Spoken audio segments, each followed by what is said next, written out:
Listen to this sentence. I have never seen such courage. It's a strong sentence. It's correct.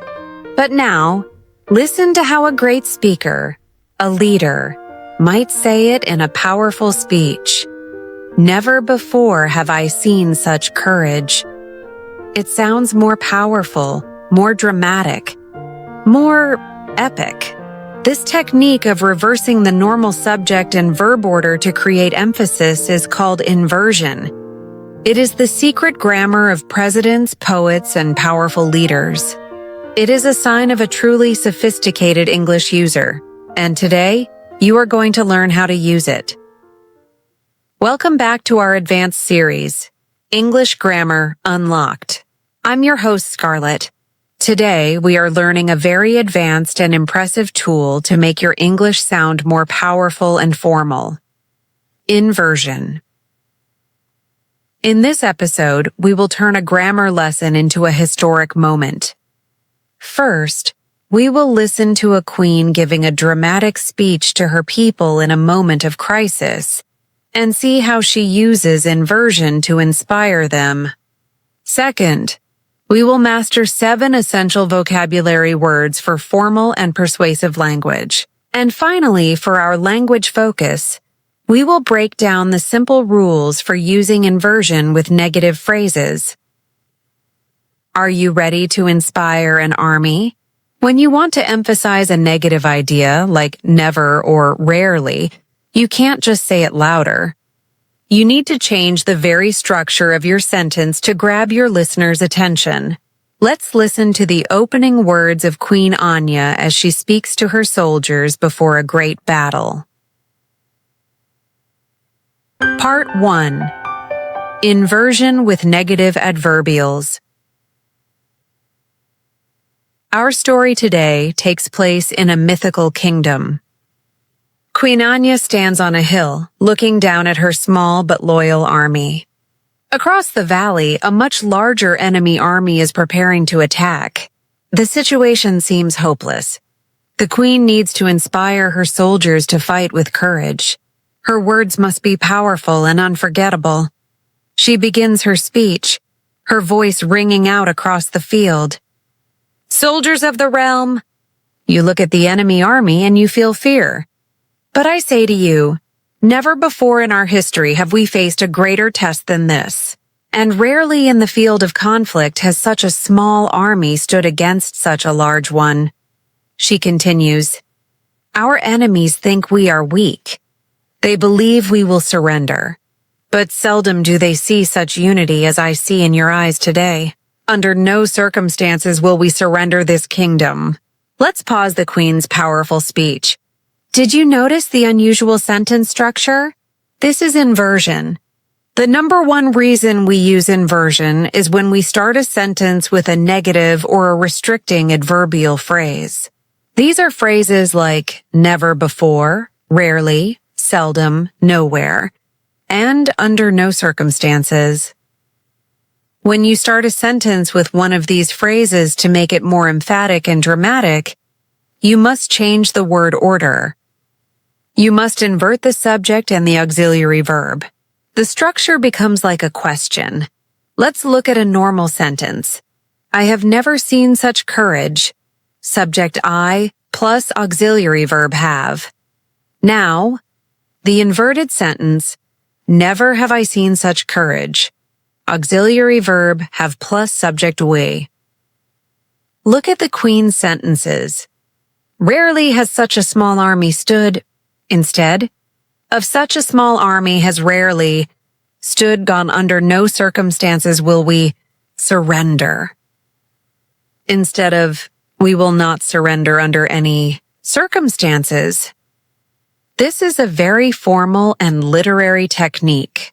You will not use it often in casual conversation, but you will see it in books, and you will hear it in powerful speeches. It is a sign of a master of the English language. The Queen has shown her army her strength and defiance. Now she needs to inspire them with what they can achieve together. For this, she uses a different, but very common type of inversion. Part 2. Inversion with not only, but also. The Queen continues her speech, her voice full of passion. She wants to connect two powerful ideas together to show the soldiers the importance of their fight. She says, "Not only do you fight for your homes and your families, but you also fight for the future and freedom of this entire kingdom. Not only are you brave soldiers, but you are also symbols of hope for everyone in this land who is hiding in fear." Let's pause again. This is our second main type of inversion, and it is very useful. It happens when you start a sentence with the phrase, "not only," to connect two related ideas. When you begin a sentence with "not only," you must invert the subject and the auxiliary verb in that first clause. Let's look at the structure. Not only plus auxiliary verb plus and subject plus main verb. But also, let's see a simple example. Normal sentence. He not only studied hard, but he also worked a full-time job. Inverted sentence. Not only did he study hard, but he also worked a full-time job. Look at the Queen's sentences. Not only do you fight, instead of you not only fight, not. Only are you brave soldiers, instead of you are not only brave soldiers. This structure is a very sophisticated and powerful way to connect two ideas and to add emphasis to both of them. It makes your argument sound more balanced and persuasive. The speech was powerful. The soldiers are inspired. Now, let's step back from the battlefield and become grammar experts. Let's analyze the rhetorical weapons our Queen used to win the hearts of her army. Part 3. Language focus. First, let's master our 7 essential vocabulary words for today's lesson. Our first word is inversion. Inversion is the reversal of the normal word order in a sentence, usually placing the verb before the subject for emphasis. For example, "Never have I seen such a thing" is an example of inversion. Our second word is emphasis. Emphasis is the special importance or stress that you give to a word or an idea. For example, speakers use inversion to create dramatic emphasis. Our third word is formal. Formal means suitable for serious or official situations. For example, inversion is most common in formal writing and speeches. Next, we have dramatic. Dramatic means exciting and impressive. For example, starting a sentence with "never before" has a very dramatic effect. Our fifth word is rhetoric.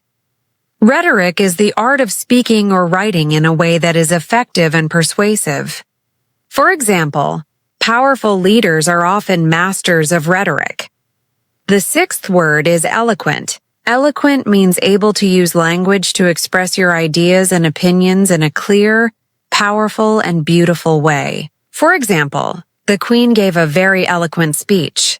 And our final word is rarely. Rarely is an adverb that means not often.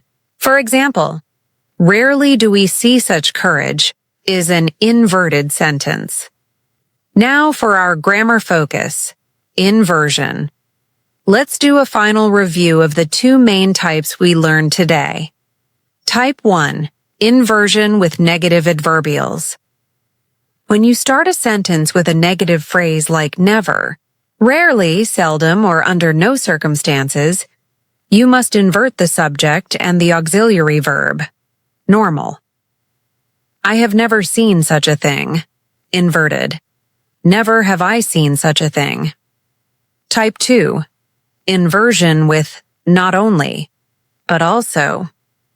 When you start a sentence with the phrase not only, you must invert the subject and the auxiliary verb in that first clause. Normal. She is not only smart, but she is also kind. Inverted. Not only is she smart, but she is also kind. You've learned the grammar of great leaders and eloquent speakers. Now, How can you practice this very advanced skill to make your own English sound more formal and powerful? Part 4. Practice tips for the 4 skills. For listening, find and listen to a famous historical speech. The speeches of Winston Churchill, Martin Luther King Jr., or John F. Kennedy are excellent examples. These speeches are often full of inversion used for rhetorical effect. Listen for the unusual question-like word order. For speaking, this is a very advanced skill, but it is great practice for formal situations. Take a simple sentence, like, I have never been so happy. Now, try to say it out loud to your AI tutor with inversion.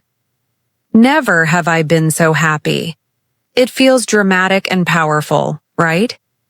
For reading, formal essays, academic articles, and classic literature are the best places to find inversion in writing. This structure is used to make writing sound more sophisticated and literary. Read a formal text and highlight the inverted sentences you find. And for writing, this is a fantastic exercise for your journal. Practice rewriting simple sentences to make them more emphatic. Write a simple sentence like, I rarely eat fast food. Now, rewrite it with inversion. Rarely do I eat fast food. Write another one. He not only passed the test, but he also got the highest score. Rewrite it. Not only did he pass the test, but he also got the highest score. Part 5. Your next action.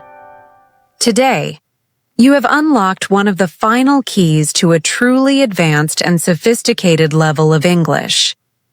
Inversion is the language of emphasis, of formality, and of power.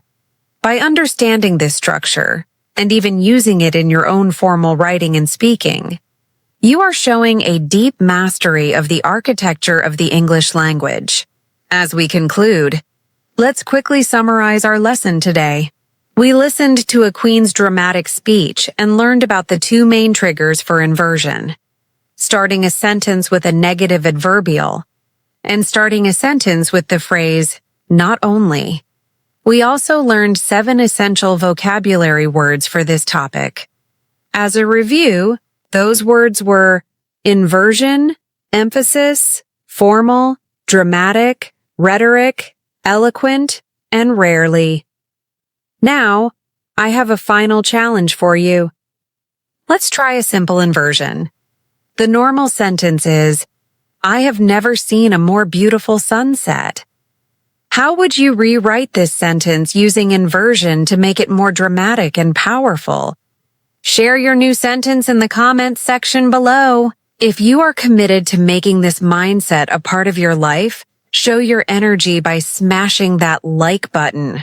Be a hero for a friend by sharing this video with someone you know who is preparing for a speech or a formal exam. And to lock in your commitment to learning, subscribe and smash that notification bell so you don't miss our next workout. Remember, the words you choose and the way you structure them can change the world. Until next time, take care and happy learning.